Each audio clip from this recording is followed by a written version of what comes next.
Hi, my name's Marco Carr. I'll be your host for this training program. I've worked for large and small companies on construction sites like these around the country.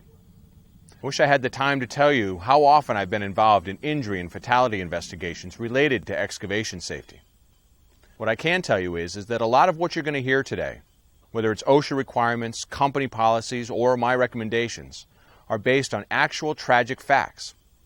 Things like rigging failures, trench collapses, electrocutions happen quite frequently. People die on construction sites every day. A friend of mine lost his brother when a retaining wall collapsed. The vast majority of these injuries and fatalities are preventable, but it takes a great deal of pre-planning, communication, and training to ensure that everybody can go home safely at the end of the day. First, let's talk about three important definitions. An excavation is any man-made cut, cavity, trench, or depression formed by the removal of earth or soil. That means either mechanical or hand removal.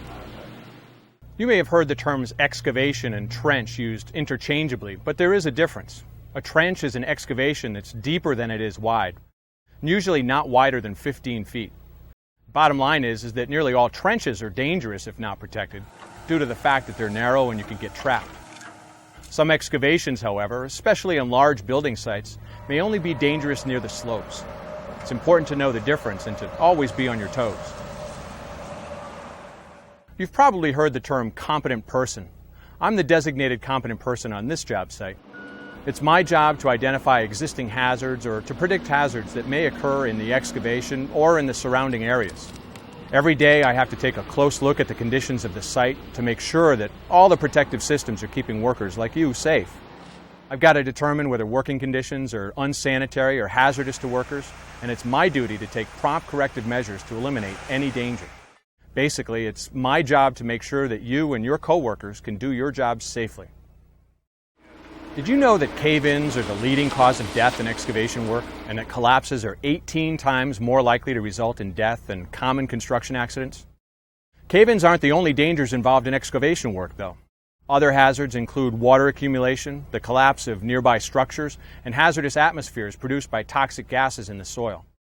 That's why if you ever think that there's a potential danger of a collapse or any other type of hazard, you must tell your supervisor, foreman, or the competent person immediately. I can't stress enough how important it is to speak up. With all these potential hazards looming on a job site, no one's going to get upset if you're being overly cautious. You could be saving someone's life, possibly your own. An employee was installing a small diameter pipe in a trench 3 feet wide, 12 to 15 feet deep, and 90 feet long. The trench was not shored or sloped, nor was there a box or shield to protect the employee. Further, there was evidence of a previous cave-in. The employee apparently re-entered the trench and a second cave-in occurred, burying him. Since cave-ins are the most common and the deadliest hazard in excavation work, let's look at them a little more closely. When dirt is removed, the surrounding soil becomes unstable and gravity forces it to collapse. When soil or rock falls or slides into the excavation, the cave-in could entrap, bury, or otherwise injure and immobilize people working in the excavation. Most cave-ins occur in trenches 5 to 15 feet deep and occur suddenly with little or no warning. On average, about 1,000 trench collapses occur each year in the United States, and over 95% of injuries occur in trenches without any protective systems. Did you know that only 2 to 3 feet of soil can put enough pressure on your lungs to prevent you from breathing? In as little as 4 to 6 minutes without oxygen, you can sustain considerable brain damage. And within 10 minutes, well, it might just be too late. In fact, the chances of a trapped worker being killed can be as high as 50%. Trench work is serious work and can have serious consequences if it's not done correctly. Soil conditions can change and shift, so they must be constantly evaluated. There are certain factors that could change the surroundings of the site, making a cave-in more likely. For instance, it rained here last night, and water could potentially affect the state of the soil. So I constantly check the condition of the soil and of the surrounding site and evaluate any condition that may increase the likelihood of a collapse. If you're the designated competent person on site, that'll be your job too. But it's also important for every worker on site to know and recognize some of the most frequent problems and to communicate them immediately. Water is one factor that can increase the risk of a collapse. Other factors include temperature change, vibrations from heavy equipment. Even the surrounding load, like a spoil pile, can affect the conditions of the excavation.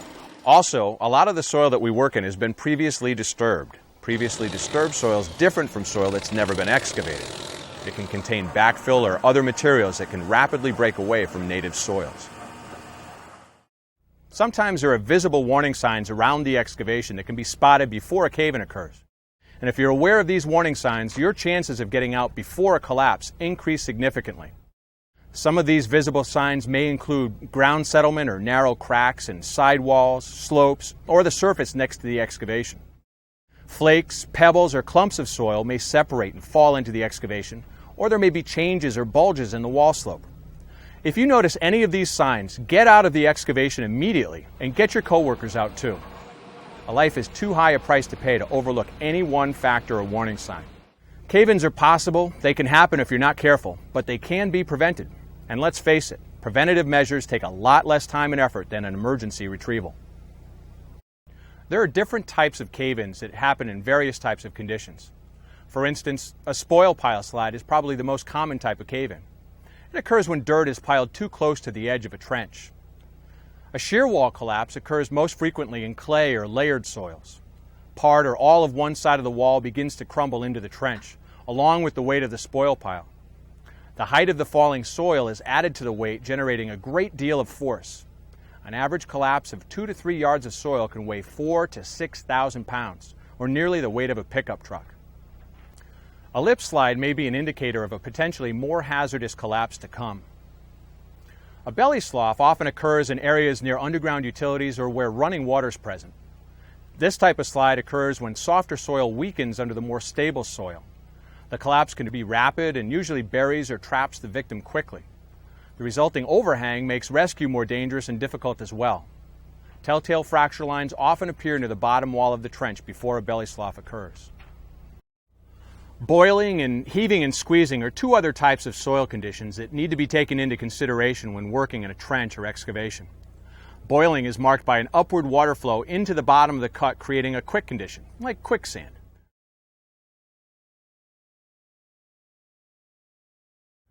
Heaving and squeezing is a downward pressure created by the weight of surrounding soil or adjacent equipment that causes a bulge in the bottom of the cut. Both boiling and heaving and squeezing may contribute to or indicate a potential collapse, and both conditions can occur even when support systems have been properly installed. Your safety and the safety of your coworkers is the number one reason why the right type of protective system is used for the soil that you're working in. But before you choose a protective system, you have to test the soil to determine what type it is. Now, not all dirt or soil is the same. Solid rock is most stable, and sandy soil is the least stable. You've probably heard that soil falls into 4 types: solid rock and types A, B, and C soil. Let's talk a little bit about what these classifications mean. Solid rock, in most areas that I've seen it, requires explosives for removal, and it becomes a lot less stable when you blast it. In certain cases, you can scrape away at it with frost hooks or vibratory hammers. But for the most part, solid rock isn't something that we work in on a regular basis. Type A soil is stiff and cohesive without fractures or cracks. A few examples might be caliche, typically found in the southwest, or hardpan, also called glacial till. Now, you'll know this soil if you've worked in it. Hand digging is backbreaking. And if you've worked in these soils, you also know that their condition can change quickly. Caliche can be seamy, and hardpan turns to slop when it gets too wet. Now, it's important to keep in mind that no soil can be considered type A if it's fissured or cracked, or if it's subject to vibration of any type, or if it's been previously disturbed or has seeping water. If the soil is part of a sloped or layered system where the layers dip into the excavation on a slope of 4:1 or greater, the soil can't be considered type A either. These layers could slide off of each other, causing a collapse. The problem is it can be difficult to determine which way the layers run. Type C soil is the most granular, like sand or gravel. And type B is somewhere between types A and C, like subsoil or silty sand. Even some crushed or blasted rock could be classified as type B soil. Sometimes soil may have to be reclassified if the conditions affecting its original classification change in any way, such as with the addition of water from any source. Now, many times we're digging around existing utilities as well, which increases the potential for collapse and for changing soil conditions. This is especially true with bedding materials used for most utility installations. Now, there are some inherent problems in classifying soil as anything other than Type C. You have to be careful because sometimes soil is layered. There may be a Type B soil on the surface, but a few feet into the dig there might be a layer of Type C soil. And how frequently do we find water on job sites? These conditions point to classification as Type C. So soil should be treated as if it's Type C unless proven otherwise. There are several ways to classify soil. Test bores taken before work begins provide a good indication in advance of the type of soils to expect, but you can't just rely on lab results. Out in the field, besides looking at the general excavation site and its surroundings, as the competent person, I have to perform a visual analysis of the soil itself. I check the composition of soil samples to see if the soil is granular or cohesive. I look for cracks and spalls in the sides of the excavation and around the adjacent surface area. I also check for existing utility lines and any other underground structures, and for any previously disturbed soil in or around the excavation. I also need to look for sources of vibration and surface water. Each one of these factors can affect the excavation stability and influence the type of protection needed before you get in. Manual tests must also be performed on soil before excavation begins, and there are a number of methods that can be used. Some of the methods test the cohesion of the soil, or how well it sticks together, and other methods test the strength of the soil. The thumb penetration test is probably the easiest soil test. All you do is press your thumb firmly into the soil. If your thumb doesn't go any further than the length of your thumbnail, it's most likely a Type B soil. If your thumb penetrates the full length of your thumb, then it's probably Type C soil or very granular. The problem with this test is that it can be very subjective. When I need to document my test results, I usually use a pocket penetrometer because it gives a reading that's easily interpreted, and it's typically accepted in the engineering community. But even this device has its shortcomings. You have to try to avoid rocks and other particles that could influence the reading, and you don't want to test in an area where the soil's obviously been disturbed. It's important that the reading is taken in fresh samples, typically right from the spoil pile. You insert the shaft about 1/4 of an inch into the soil with smooth, constant force, and take the reading from the indicator ring here. The limited accuracy of manual tests is one reason why many contractors have a policy to simply classify everything as Type C. This can be a costly and time-consuming policy to implement, but it definitely cuts down on the variables and the arguments about who classified what and why. I should probably also talk just a bit about documentation. While OSHA doesn't require that these visual and manual evaluations be documented, it's a good idea, especially on the off chance that something bad does happen on site. Many contractors use a daily inspection form like this one to document their safety efforts. Once you're finished performing visual and manual tests and you've established a soil type, then you can determine what type of protective system you'll need. If your company automatically assumes Type C, then that planning process has already begun. There are various types of trench protective systems to meet pretty much every type of soil condition. Protective systems protect workers from cave-ins, from material that could fall or roll from an excavation face or into an excavation, or from the collapse of adjacent structures. Protective systems are required in nearly all excavations. Now, selecting a protective system for an excavation depends on soil conditions, the depth of the trench, and environmental conditions surrounding the site. One thing that's for sure, though, a registered professional engineer must design protective systems for excavations any deeper than 20 feet, no exceptions. You can slope or bench an excavation, which means cutting away and angling the excavation face, or you can install support systems like trench boxes or shoring. When you slope an excavation, you cut the sides back to a safe angle using relatively smooth inclines. The safe angle used in sloping and benching, known as the maximum allowable slope, depends on the type of soil that's being excavated. For Type A soil, the maximum allowable slope is 3/4 to 1, or about 53 degrees. Type B soil is 1 to 1, or about 45 degrees. For Type C soil, the maximum allowable slope is 1.5 to 1, or 34 degrees. The maximum allowable slope varies for layered soils as well. Basically, as you can see, the more granular the soil, the more gradual the incline. Benching is similar to sloping, but instead of smooth inclines, you cut the sides of the trench wall back using a series of steps. Again, the angles for benching depend on the type of soil. One important thing to remember, though, is that you can't bench Type C soils. They just won't hold the bench properly, and they could collapse. Many times, trenches are in narrow places or roadways, so sloping and benching aren't options. In these situations, support systems like shoring or shielding are typically used. There may even be instances where you may have to combine sloping or benching with a support system. Shoring structures are typically made of metal or wood. They're designed to support the sides of a trench and prevent soil from caving in. They basically consist of plating held firmly in place with expandable braces. There are many types of shoring systems. Some of them are easy to install, and others require quite a bit of experience and engineering. Before wood or timber shoring is installed, proper sizing and spacing of the cross braces, uprights, and wales has to be established. The proper size and spacing of shoring components are determined based on the type of soil, the depth, the width of the trench, and how much space is actually needed between the cross braces to perform the work. Other types of shoring may include aluminum hydraulic systems, driven interlocking sheeting, soldier piles and lagging, pneumatic shoring, and screw jacks. Shoring systems have their advantages and disadvantages. For example, shoring can be custom tailored to the trench. It can be used in narrow confines and is typically easier to install around underground utilities. However, shoring requires a greater technical knowledge to be installed correctly, and portable shoring systems are typically not suitable for deeper excavations.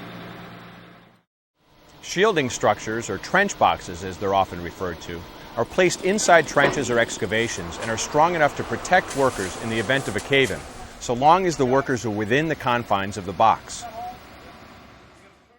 I have experienced a trench cave-in where a brother union member and myself were in an excavation, and the trench caved in on the opposite side of the box, and luckily the person that I was with got into the box in time before he was crushed. The one suggestion that I would make to all members of all trades is training. Training is key. Training, training, training. Always come back. There's never too much safety that you can learn. Shielding systems also have advantages and disadvantages. They're designed to be moved along the trench as the work progresses and can usually be installed faster and used in deeper trenches than portable shoring systems. But on the other hand, the size, weight, and bulk of a typical trench shield make transporting them to the work site as well as within the trench difficult. Whether you use shoring or shielding, it won't protect you if you aren't inside it. Remember, if the excavation is more than 20 feet deep, the entire excavation protective system has to be designed by a registered professional engineer. We can't just throw something together.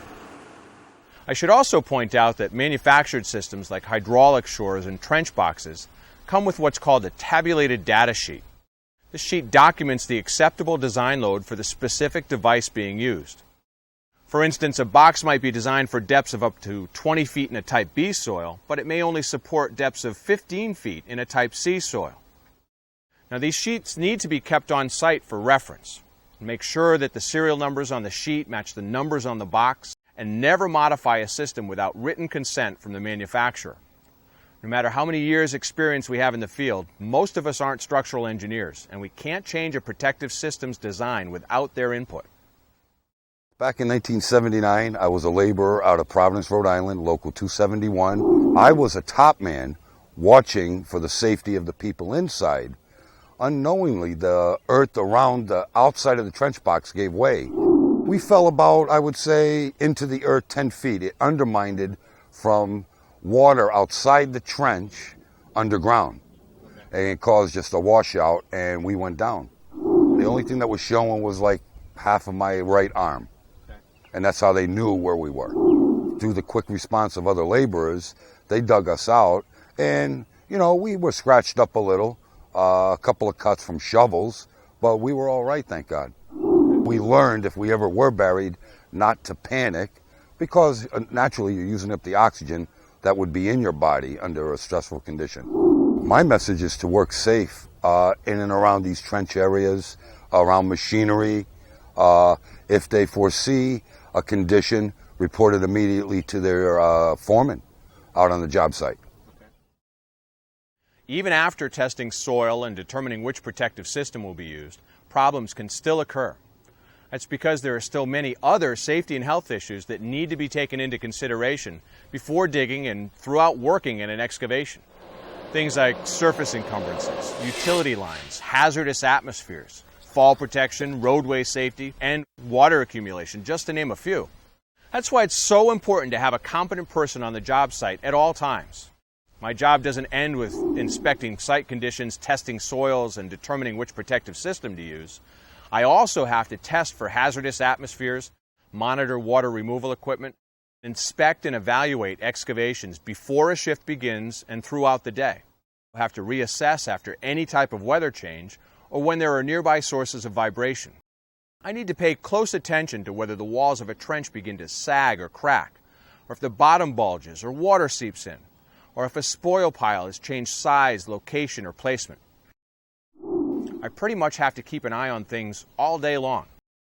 And if I see any sign that a protective system might fail, or find any other indication of a possible cave-in, it's my responsibility to make sure that all workers are removed from the area and that they stay away until all the necessary precautions have been taken. Surface encumbrances are common on trenching and excavation job sites. When's the last time you worked in an area where there wasn't a tree, a telephone pole, or pavement nearby? Any surface encumbrance that can create a hazard must be removed or supported as necessary to safeguard workers. Excavation work can also threaten the stability of adjoining buildings, walls, sidewalks, and pavements. In these cases, support systems such as shoring, bracing, or underpinning must be installed to ensure the stability of these structures. Once again, this is probably a good time to get a structural engineer involved.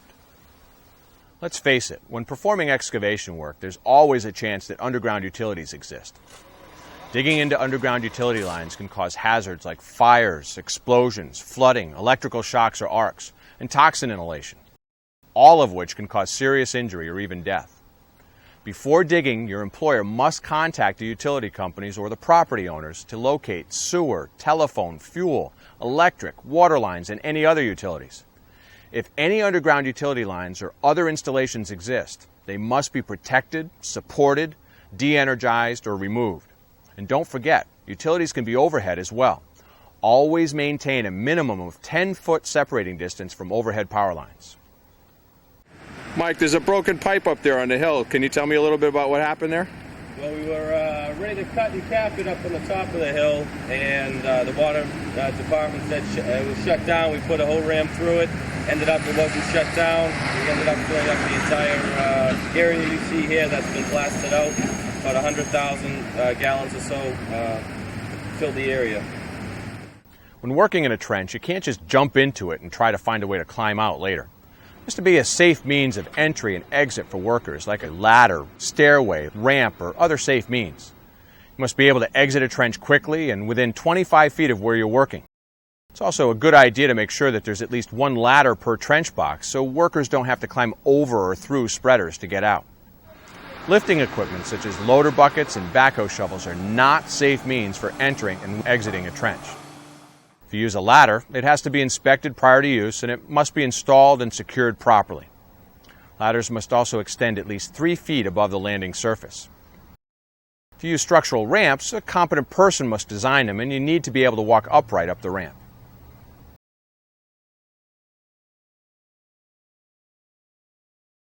Two plumbers who had been working in a trench were being hoisted to street level in the bucket of an excavator. As the excavator operator started to swing, the bucket jerked, causing one employee to fall approximately 14 feet. The employee struck his head on the pipe in the trench, causing a fatal injury. Remember that you're not the only one working on the site. There may be other workers operating equipment or machinery, and they may not always see you. Be sure to make eye contact with the operator of any type of heavy equipment to let them know that you're there. And avoid the sweep, reach, dump, or path of any machinery or equipment too.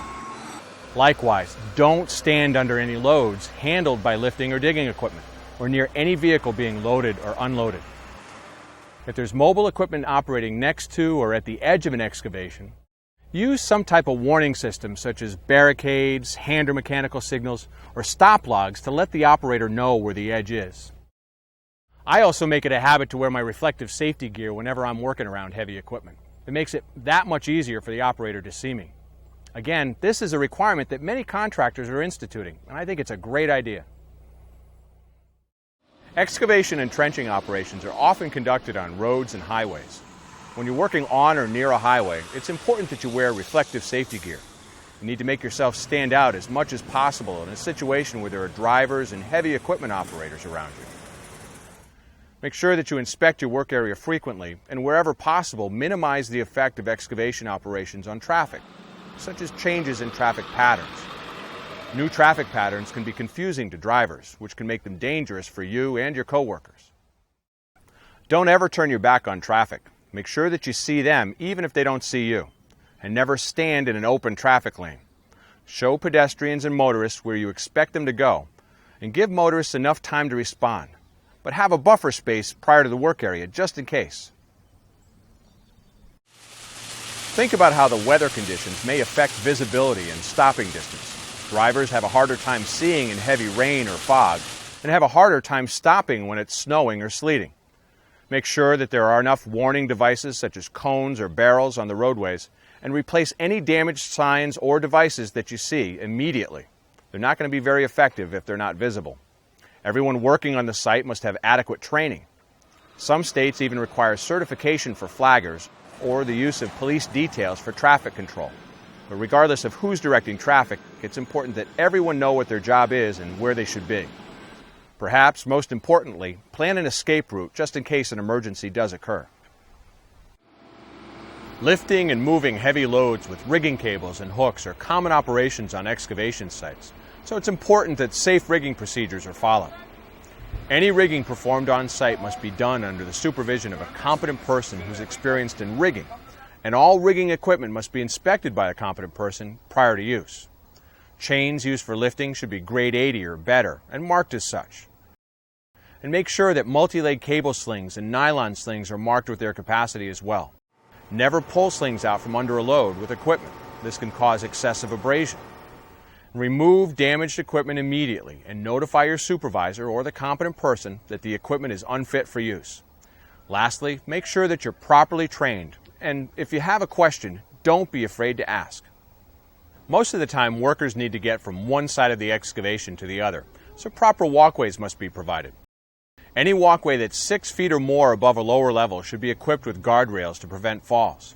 To avoid slip and fall accidents, make sure that all access and walking surfaces on equipment are oil and dirt free, and that slip-resistant finishes are maintained. Some areas may also require guardrails or tie-off on equipment for service personnel. All wells, pits, shafts, and remote excavations must be barricaded or covered and clearly marked so that workers don't fall in, and workers and materials should stay as far from the edge of the excavation as possible. Remember that many folks can be curious, especially kids. These barriers can help protect them as well. Another hazard to look for is loose rock, soil, stored materials, and equipment on the face of or near the excavation. These things can potentially fall or roll into the excavation or overload the edge and collapse the excavation walls. To prevent a spoil pile slide or possible trench collapse, scale the face of the excavation to remove any loose material and set up barricades to contain anything that might fall. Try to place spoil piles so that rainwater is diverted away from the excavation. And it's important to remember to keep everything, spoil, materials, and equipment at least 2 feet from the edge of the excavation. If there are workers that are higher on the slope of an excavation than other workers, workers on the lower level must be protected from falling, rolling, or sliding material or equipment. If you can't safely store the spoil on site, move it to a temporary site. The potential for atmospheric hazards can be found in many areas associated with excavation work. Potential atmospheric hazards include any atmosphere with less than 19.5% or more than 23.5% oxygen, sewer or natural gases, and hydrogen sulfide, typically found near landfills. Even the exhaust from machinery can cause the air to be hazardous. Trenches, pipes, manholes, catch basins, and foundation excavations with limited air movement can contain toxic or explosive atmospheres. And atmospheric hazards are especially dangerous in trenches because of the lack of air circulation. Before you enter an excavation that's more than 4 feet deep or any confined space, the competent person must test the air for oxygen deficiency and any other air hazards. Air monitoring must be repeated as often as necessary, sometimes even continuously, to ensure that the air remains safe for workers. Respiratory protection or mechanical ventilation and emergency rescue equipment must be readily available when working in these types of conditions. If you're working on an excavation site with potential atmospheric hazards, you will need emergency rescue equipment. This includes breathing apparatus, safety harness and line, or a basket stretcher. If you enter a deep and confined footing excavation, you must wear a harness with a lifeline, and the lifeline must be separate from any line used to handle materials. Don't ever attempt to rescue unless you're properly trained to do so. Otherwise, you could end up a victim yourself. Over 50% of confined space fatalities are would-be rescuers. Air isn't the only thing that can be contaminated on an excavation site. Soils can be contaminated too. It's good practice to perform a soil evaluation to make sure that the soil is not contaminated. Unfortunately, this isn't always done. So it may be up to you to catch any visible signs of contamination in the soil. Keep an eye out for oil sheens on standing water or chemical odors or staining of soil. Dead or distressed vegetation or buried containers, drums, and creosoted timbers will be indicators of contaminated soils. If you notice any of these warning signs, bring them to the attention of your supervisor immediately. Water accumulation in an excavation also makes for a dangerous situation for a number of reasons. Water softens the soil, which can lead to a cave-in. It makes getting out of an excavation in an emergency even more difficult for workers. Water accumulation in an excavation also creates electrical and drowning hazards.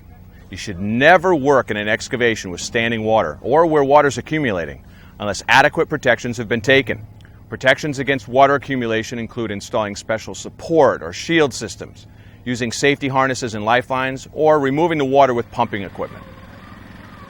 Your site's competent person must monitor procedures against water accumulation to make sure that they're effective.